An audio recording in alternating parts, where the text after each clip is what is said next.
AIMIM और अपना दल कमेरावादी सहित अन्य क्षेत्रीय दलों की मदद से उत्तर प्रदेश में एक नए सियासी मोर्चे का गठन किया गया। सीधे तौर पर असदुद्दीन ओवैसी और पल्लवी पटेल इस मोर्चे की अगुवाई कर रहे हैं। वाराणसी में एक बड़ी जनसभा आज होने वाली है, जिसको लेकर तमाम जो समर्थक हैं पीडीएम न्याय मोर्चा के, वो यहाँ पर मौजूद हैं और एक बड़ी जनसभा भी शाम को संबोधित की जाएगी। हमारे साथ प्रदेश अध्यक्ष शौकत अली जी जुड़े हैं, हम उनसे बात करेंगे। नए मोर्चे का एक संदेश आज क्या रहेगा? एक पहली रैली है वाराणसी से आप कर रहे हैं, इसका संदेश क्या है? बिल्कुल, इस देश में बसने वाले पिछड़े दलित अल्पसंख्यकों के साथ न्याय नहीं हुआ है। तमाम पार्टियों ने इनका शोषण किया है, इनको इनके अधिकारों से वंचित किया गया है। आज हम आवाम के सामने ये बात रखेंगे और बताएंगे। हमने एक प्लेटफॉर्म दिया है। इस देश में हुकूमत करने वाली अब तक की जितनी भी पार्टियां हैं, इन लोगों ने लोगों के साथ न्याय नहीं किया, इंसाफ नहीं किया। तो कम से कम आवाम को एक थर्ड फ्रंट की ज़रूरत थी, जिसको हमने पीडीएम के नाम से बनाया है, जिसमें अब तक 4 पार्टियां हैं, प्लस और पार्टियां आने की संभावना है। बातें चल रही है लोगों से, बहुत जल्द इससे हमारे पीडीएम से और भी लोग जुड़ेंगे।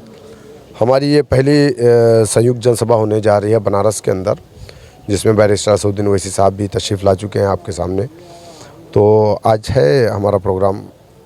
देखिए, आप ये भी कह रहे हैं कि अभी तक आपका किसी ने हित नहीं किया, आपके समाज का किसी ने हित नहीं किया, लेकिन बड़ा आरोप आप पर यह भी लगता है कि कहीं ना कहीं आप भारतीय जनता पार्टी के बी टीम के तौर पर भी काम करते हैं। ये आरोप खुद ही कांग्रेस पार्टी का ये कह लिए या विपक्षी दलों का ये आरोप है? देखिए, आज़ादी के बाद हमारे बड़ों ने कहा था कि तुम्हारी अपनी कोई पार्टी नहीं, कांग्रेस तुम्हारी पार्टी है। मुस्लिम लीग थी उस टाइम, लेकिन लोगों ने कहा मुस्लिम लीग तुम्हारी पार्टी नहीं, तो हमने कांग्रेस का साथ दिया। हम मुसलमान, दलित, पिछड़ा, हर समाज की पार्टी कांग्रेस पार्टी थी।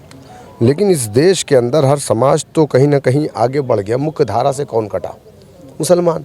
50 साल से ज़्यादा इस देश में हुकूमत किसने किया? कांग्रेस ने। मुसलमानों की पार्टी कौन थी? कांग्रेस थी, है ना?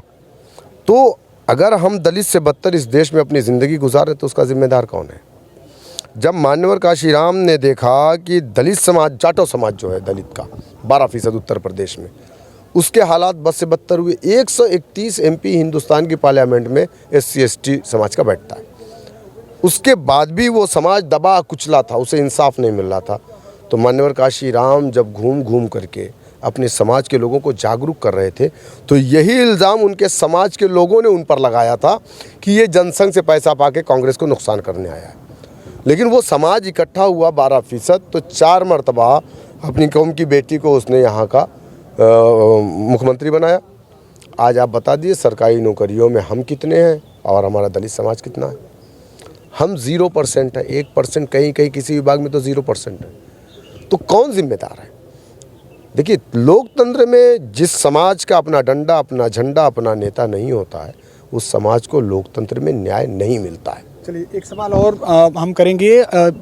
बड़े एक बयान की चर्चा है असदुद्दीन ओवैसी की, जिन्होंने मंच से कहा है, सीधे तौर पे कहा है कि ये शैतानी ताकतों को ख़त्म करने का एक वो है। फिर उसके बाद उन्होंने सीधे प्रधानमंत्री मोदी पर तंज कसा है, क्या कहेंगे? नहीं, देखिए, सबसे पहली चीज़ तो ये है कि हमारे देश के प्राइम मिनिस्टर, जो 140 करोड़ लोगों के प्राइम मिनिस्टर हैं, उन्होंने जो एक बात कही कि यहाँ का पैसा ला करके वहाँ बांट दिया जाएगा, तुम्हारा मंगलसूत्र बेच दिया जाएगा। सबसे तो मैं उनके इस बयान की मजम्मत करता हूँ, खंडन करता हूँ। एक प्राइम मिनिस्टर को ये बात नहीं बोलना चाहिए, लेकिन क्यों ना बोलें? क्योंकि उनकी ट्रेनिंग ही वहाँ पर हुई है, RSS के मुख्यालय में।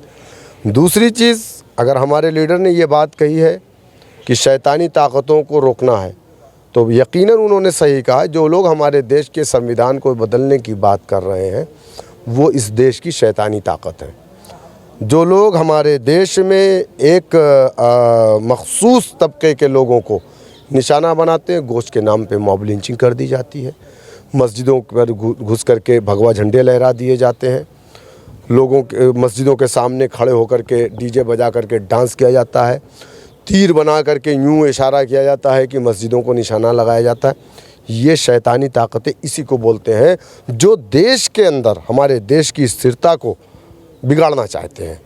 ठीक है, एक अंतिम सवाल। आज सपा प्रमुख अखिलेश यादव ने कन्नौज से नामांकन भरा है और कहीं ना कहीं उसको लेकर भी पूरे प्रदेश हो या देश हो, उसको लेकर कई बातें कही जा रही हैं। आपकी पार्टी का उस पर क्या? हमारी शुभकामनाएं हैं अखिलेश यादव जी को कि वो चुनाव जीत करके आए और उत्तर प्रदेश में बीजेपी को रोकने की जिम्मेदारी जो उन्होंने ले रखी है, मुझे उम्मीद है कि 5 सीटों पर बीजेपी को वो सिमटा देंगे। तो पीडीए से ही तो उनके पीडीए से ही तो आपको नाराज़गी थी, फिर आपने पीडीएम बनाया। देखिए उन्होंने देखिए हम चूँकि हम अल्पसंख्यक के मुस्लिम समाज के लोग हैं और हमें लोग राजनीति में अछूत समझते हैं। जो 4% यहाँ पर है, उसका डंडा, उसका झंडा, उसका नेता, उससे अलायंस हो सकता है, हमसे अलायंस नहीं हो सकता। हम कभी बीजेपी का हिस्सा नहीं रहे, लेकिन हम बीजेपी की बी टीम है। हमने कभी बीजेपी को वोट ना डाला, लेकिन हम बीजेपी की बी टीम है। जयंत चौधरी कल तक इनके साथ थे, सेकुलर थे, तो वो भी हम पर इल्ज़ाम लगाते थे, आज वो बीजेपी के साथ है। ओम प्रकाश राजभर जी कल तक इनके साथ थे, तो हम पर इल्ज़ाम लगाते थे, आज वो भी बीजेपी के साथ है। तो सही मानों में कौन लोग है। दूसरी चीज़ ये है कि हम यकीनन चाहते हैं कि इस देश के अंदर तीसरी मर्तबा ऐसा प्राइम मिनिस्टर ना बने जो हिंदू और मुसलमान करता है। शुक्रिया बातचीत के लिए। तो ये थे हमारे साथ प्रदेश अध्यक्ष शौकत अली, जिन्होंने हमसे कई मुद्दों पर बातचीत।